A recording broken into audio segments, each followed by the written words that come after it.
Social media पर एक ऐसा वीडियो वायरल हो रहा है जिसे देखकर आप सिहर उठेंगे। वीडियो ऐसा है कि आप सेकंड भर के लिए भी अपनी नजर हटा नहीं पाएंगे। मेरा अवसर सौभाग्य रहा है कि जीवन में जब कोई नहीं जानता था, उस समय से बापू के आशीर्वाद मुझे मिलते रहे हैं, स्नेह मिलता रहा है। और मैं मानता हूं कि बापू के शब्दों में एक यौगिक शक्ति रहती है। उस यौगिक शक्ति के भरोसे हम करोड़ों गुजरात वासियों के सपने साकार होंगे। मैं बापू के श्री चरणों में वंदन करता हूं, उनको प्रणाम करता हूं।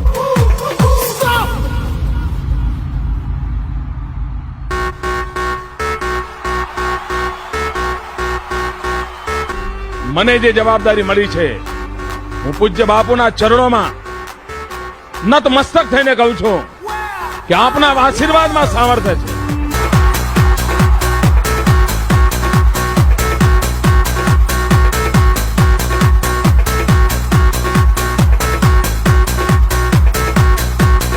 हमारे परम पूज्य आशाराम बापू को जो दैवी शक्ति प्राप्त हुई है, जिस परमात्मा ने उनके अंदर जो शक्ति समाहित की है, उसी का ही यह करिश्मा था, उसी का ही यह परिणाम था कि परम पूज्य आशाराम बापू और उनके किसी भी सहयोगी को रंच मात्र चोट तक नहीं लगी है।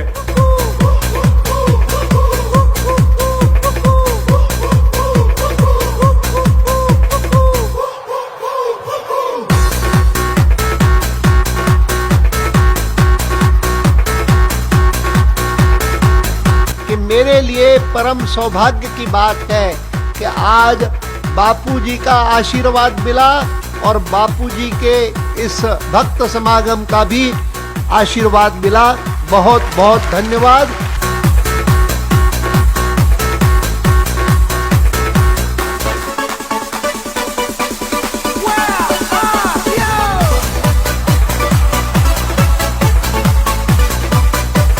कि हमारी ऊर्जा और हमारी शक्ति आप सब हो।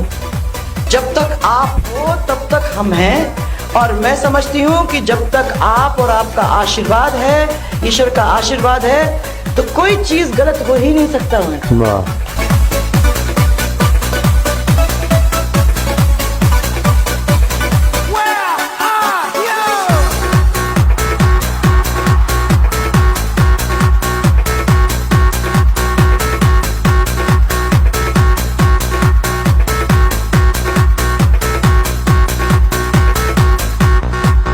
और वास्तव में शक्ति आपको देख के ही आ गई।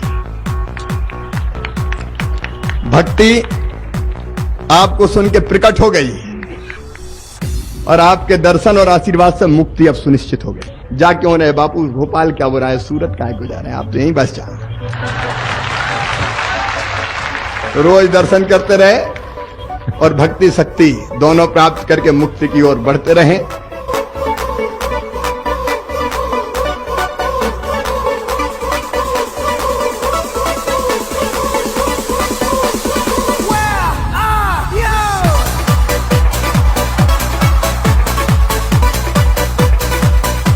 काल की गणना के अनुसार चूंकि ये कलयुग लग गया है, इसलिए हृदय की निष्कपटता, निस्वार्थ प्रेम, त्याग और तपस्या, इनका क्षरण होने लगा।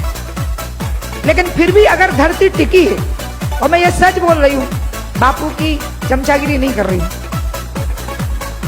मैं सच बोल रही हूँ कि फिर भी अगर धरती टिकी है तो वो इसलिए टिकी है बापू, क्योंकि आप जैसे संत भारत भूमि पर विचरण करते हैं।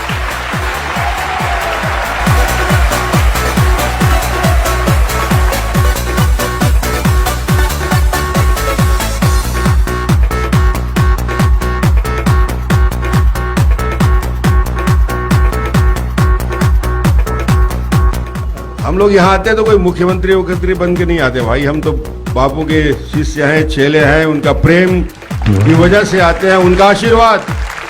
अच्छा, जहाँ भी रहे आशीर्वाद, हम तो किसी भी रूप में, हर रूप में मानते हैं और उनका आशीर्वाद हम सबके ऊपर हमेशा रहे, पूरे छत्तीसगढ़ वासियों के ऊपर रहे और छत्तीसगढ़ में शांति हो, विकास हो।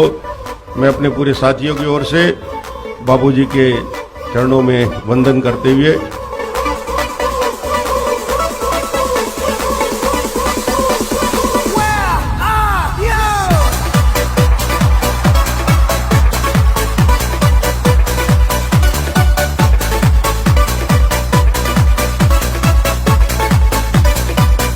जिस महापुरुष ने, जिस महामानव ने, जिस दिव्य चेतना ने इस धरा के ऊपर धर्म, संस्कृति, अध्यात्म और भारत की उदात्त परंपराओं को पूरी ऊर्जा के साथ स्थापित किया हो, ऐसे महापुरुष के मैं दर्शन करूं ऐसा तो हो ही नहीं सकता था। इसलिए स्वयं यहाँ पर मैं अपने आप को आकर के धन्य और कृतार्थ महसूस कर रहा हूं।